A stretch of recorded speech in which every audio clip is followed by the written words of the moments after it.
Welcome to Academic Notion, a Chrome extension that makes your Notion a better alternative to Zotero. Are you tired of constantly copying and pasting information of research papers into your Notion database? If the answer is yes, Academic Notion is for you. It turns Notion into a better reference management tool. To begin, visit a research paper platform. Academic Notion supports both search result pages and paper detail pages.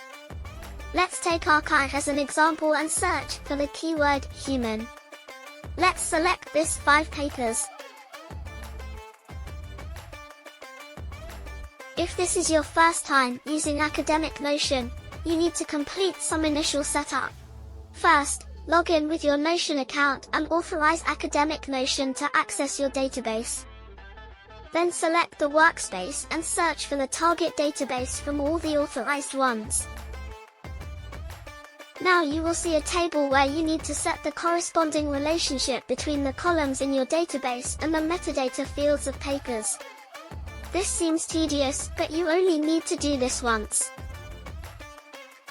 Click Upload and that's it. If all papers are uploaded successfully, this window will be closed automatically. That covers the basics of how to use Academic Notion. The extension is still in its infancy and supported research paper platforms are limited. More platform support and functionalities are on the way.